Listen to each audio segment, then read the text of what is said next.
वट्टा सट्टा की शादी के साथ कुछ और भी बुराइयां जुड़ी हुई हैं। अक्सर वनी की केसेस भी वट्टा सट्टा की शादी के पीछे छुपाने की कोशिश की जाती है। इसे मुआशरे पर मर्दाना तसल्लुत से भी ताबीर किया जाता है।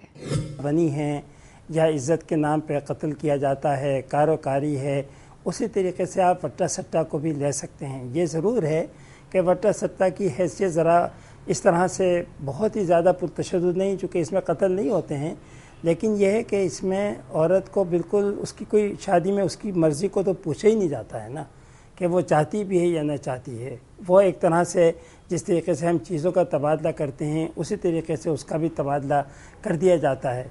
तो ये अगर इस हैसियत से देखें तो मर्दाना तसल्लुत जो है उसकी अक्कासी जो है वो ये करती है, जिसमें औरत का अपना कोई मुकाम हमें नज़र नहीं आता है। थोड़ी सी मिसकंसेप्शन है, हम मुख्तलिफ इश्यूज़ जो हमारे माशरे में एग्जिस्ट कर रहे हैं, ठीक है, दोनों की बुराइयां भी हैं, वटा सट्टा में भी बुराई है, वनी तो है ही एक जुर्म, तो इनको मिक्स अप करना मेरा ख्याल है थोड़ी ज़्यादती होगी। उसके अपने एक सोशल डायमेंशंस हैं, वटा सट्टा के और सोशल फैक्टर्स हैं, तो इनको अलहदा देखा जाए तो वो ज़्यादा मुनासिब होगा। आसिफ के नफ्सियाती मसाइल की वजह से आसिफ और आसिया की ना बन सकी और घर में झगड़ा शुरू हो गया। आसिया, आसिया, आसिया जी क्या है, क्यों शोर मचा रहा है? मैं 6 घंटे से तुम्हें कॉल कर रहा हूँ, तुम्हारा फोन मुसलसल एंगेज जा रहा है। किससे बात कर रही थी तुम? अम्मी से बात कर रही थी, और किससे करनी थी? अम्मी से बात कर रही थी या किसी और से? आप मुझ पे शक कर रहे हैं? दुआ करो ये शक यकीन में न बदल जाए। शर्म आनी चाहिए ऐसी बातें करते हुए आपको। तुम मुझे शर्म सिखाओगी? मुझे सिखाओगी शर्म? हाँ, मुझे शर्म सिखाओगी? हाँ, मुझे शर्म सिखाओगी? हाँ, मुझे शर्म सिखाओगी?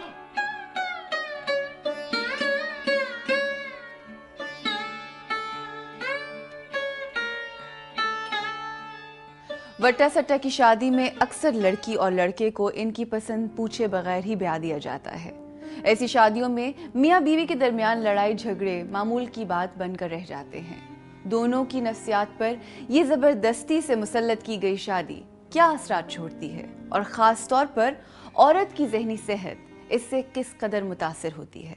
औरत की ज़हनी सेहत इस किस्म की शादी से काफ़ी मुतासिर होती है और वो लोग काफ़ी अपने फ्यूचर के बारे में अप्रीहेंसिव हो जाती हैं। उनमें एंग्जाइटी का जो एलिमेंट है वो बहुत ज़्यादा हाईलाइटेड हो जाता है। उन्हें अपना फ्यूचर इनसिक्योर लगता है, उन्हें नहीं पता कि उनके आगे ज़िंदगी में क्या उनकी शादी बचेगी या नहीं बचेगी। इस वजह से इनको generalise anxiety disorder, panic disorders जैसे आर्जे जो हैं वो उसमें मुब्तला हो सकते हैं। पैनिक डिसऑर्डर जिसमें घबराहट के दौरों की तरह एक शिकायत हो जाती है उन्हें, जनरलाइज एंग्जाइटी जिसमें उन्हें हर वक्त एक एंग्जाइटी और घबराहट सी रहती है। इसके अलावा इन्हें नींद ना आने का मसला यानी इंसोम्निया की बीमारी भी हो सकती है और डिप्रेशन भी हो सकता है। एक और बहुत अहम बात यह है कि इसके जो कम पढ़े लिखे तबके हैं उसमें जो औरतें हैं उनमें कन्वर्जन डिसऑर्डर यानी उनको दौरे पड़ने लग जाते हैं। जब वो लाशौरी तौर पे अपनी टेंशन्स को दबाती हैं और अपनी ख्वाहिशात का इजहार नहीं करती तो वो दौरों की सूरत में ये अलामात सामने आती हैं और ये कम पढ़े लिखे तबके में ये वाली बीमारी बहुत कॉमन है। एक तरह से वो जहनी दबाव का शिकार इसलिए होती है कि उसको हर वक्त काउंटर पार्ट यानी अपनी दूसरी तरफ की जो खातून है उसका ख्याल रहता है, उस ख़ानदान का ख्याल रहता है, तो जहनी तौर पे वो हमेशा दबाव का एक शिकार रहती है। तो यकीनन इससे उसकी जहनी सेहत जो है मुतासिर होती है, उसके ख़यालात भी मुतासिर होते हैं और ख़ुद उसकी अपनी हरकत और सकनात जो है वो एक तरह से एक पाबंदियों में या कैद-ओ-बंद के अंदर होती है।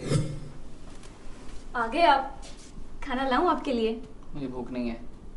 अरे आप कुछ परेशान लग रहे हैं। बकवास बंद करो। लेकिन हुआ क्या?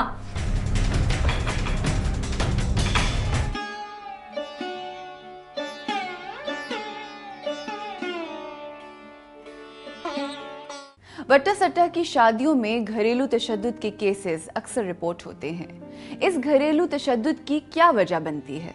मर्द ये समझता है कि ये औरत जो है मजबूर है, ये मतलब कि कुछ कोई भी आवाज़ नहीं उठा सकती है, क्योंकि अगर इसने ज़रा आवाज़ उठाई तो इसके बदले में जो भी यानी दूसरी तरफ से खातून हैं उसको वो मुतासिर होगी। तशद्दुद भी इसमें यहाँ पर होता है और मर्द ये समझता है कि चूँकि ये तबादले की शक्ल के अंदर आई है, ये मेरी मिल्कियत है, तो जिस तरह से मैं चाहूँ इसके साथ सलूक करूँ। वट्टा सट्टा की शादी में घरेलू तशद्दुद कम होता है क्योंकि हमेशा डर रहता है खाविंद को कि अगर मैंने इस बीवी पे हाथ उठाया तो मेरी बहन पे भी हाथ उठेगा। लेकिन इस तशद्दुद को कम करने के लिए जो कीमत अदा की जाती है वो बड़ी भयानक है।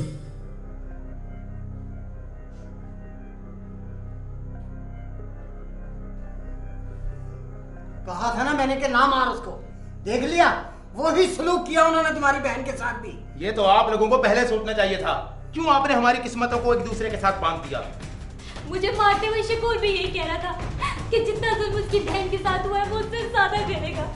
इन दोनों बहन भाई को तो मैं छोड़ूंगा नहीं। आसिफ, आसिफ मेरी बात तो सुनो बेटे।